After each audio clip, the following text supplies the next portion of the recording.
नमस्कार। आइए आज बात करते हैं मकर संक्रांति की। एक ऐसा त्योहार जिसके पीछे का विज्ञान भी है, गहरी आस्था भी है और हाँ, हमारी जिंदगी के लिए एक बहुत बड़ा सबक भी छुपा है। अच्छा, एक बात पर कभी गौर किया है कि हमारे ज्यादातर त्योहार जैसे दिवाली हो या होली, इनकी तारीखें तो हर साल बदलती रहती हैं, लेकिन मकर संक्रांति ये लगभग हमेशा मतलब हमेशा 14 या 15 जनवरी को ही आती है। ऐसा क्यों? तो इसका जवाब ना चांद में नहीं बल्कि सीधे सीधे सूरज की चाल में छिपा है। तो सबसे पहले समझते हैं सूर्य के इस सटीक यात्रा को। आखिर ये मकर संक्रांति है क्या? देखिए, ये सिर्फ एक त्योहार नहीं है, ये असल में एक बहुत बड़ी एस्ट्रोनॉमिकल इवेंट, एक खगोलीय घटना का जश्न है। तो देखिए, संक्रांति शब्द का सीधा सा मतलब है सूरज का एक राशि से दूसरी राशि में जाना।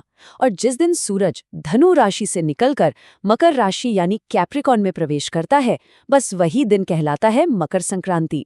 और मजे की बात यह है कि ठीक इसी दिन से सूरज की उत्तरायण यात्रा भी शुरू होती है। अब ये जो उत्तरायण है ना, ये सिर्फ सूरज की दिशा का बदलना नहीं है, इसे एक बहुत ही शुभ समय की शुरुआत माना जाता है। ये एक तरह की यात्रा है, अंधेरे से उजाले की तरफ, नेगेटिविटी से पॉजिटिविटी की तरफ। और इसीलिए कहते हैं कि बस अब यहाँ से अच्छे दिन शुरू हो गए। तो अब बात करते हैं आस्था और विज्ञान की। और देखिए, इस त्योहार की सबसे बड़ी खूबसूरती ही यही है कि ये सिर्फ आस्था पर नहीं टिका, इसके पीछे एक मजबूत साइंटिफिक रीजन भी है। तो एक तरफ तो है हमारी गहरी आध्यात्मिक मान्यताएं। लोग मानते हैं कि इस दिन गंगा में स्नान करने का, दान पुण्य करने का बहुत ज्यादा फल मिलता है। आपको पता है, महाभारत में भीष्म पितामह ने भी अपने प्राण त्यागने के लिए सूरज के उत्तरायण होने का ही इंतजार किया था। और फिर दूसरी तरफ है पक्का साइंस। इस दिन के बाद से ही दिन धीरे धीरे लंबे होने लगते हैं और रातें छोटी। सूरज की किरणें ज्यादा सीधी पड़ती हैं, जिससे क्या होता है, ठंड का असर कम होने लगता है और हमारे शरीर को एक नई एनर्जी मिलती है। चलिए, अब देखते हैं कि ये त्योहार पूरे देश को कैसे एक साथ लाता है। सोचिए, एक एस्ट्रोनॉमिकल इवेंट, लेकिन इसे मनाने के तरीके कितने सारे हैं। आइए देखें कि पूरा भारत कैसे इस एक दिन को अपने अपने खास अंदाज में मनाता है। यही तो हमारी देश की खूबसूरती है, विविधता। आप गुजरात में देखिए, पूरा आसमान पतंगों से भर जाता है, जिसे वहां उत्तरायण कहते हैं। थोड़ा नीचे तमिलनाडु में चले जाएं तो वहां नई फसल के जश्न में पोंगल मनाया जाता है। पंजाब में लोहड़ी की आग की गर्माहट है, तो असम में बिहू के नाच गाने की धूम। नाम अलग है, तरीके अलग हैं, पर हर जगह जश्न का जो सोल है, जो आत्मा है, वो एक ही है, एक नई और खुशहाल शुरुआत का स्वागत कर।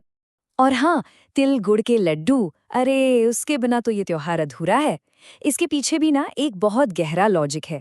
साइंस के हिसाब से देखें तो तिल शरीर को गर्माहट देता है और गुड़ से मिलती है इंस्टेंट एनर्जी। सर्दियों के लिए इससे बेहतर क्या होगा, है ना? और इसका सोशल मैसेज, वो तो एक छोटी सी कहावत में ही छिपा है, तिल गुड़ खाओ और मीठा मीठा बोलो। मतलब अपने रिश्तों में भी ठीक ऐसी ही मिठास घोलो। और वो जो आसमान में पतंगे उड़ती है ना, वो महज एक खेल नहीं है। ऊपर जाती हर एक पतंग हमारी उम्मीदों का, हमारे सपनों का प्रतीक है। ये हमें याद दिलाती है कि अपने लक्ष्य हमेशा ऊंचे रखो और बिना किसी डोर के बंधन की परवाह किए बस अपनी उड़ान भरो। तो चलिए, अब आते हैं इस त्योहार के सबसे गहरे संदेश पर। मतलब इन सब रीति रिवाजों और जश्न के पीछे ये त्योहार हमें सिखाना क्या चाहता है? इसका असली मतलब क्या है?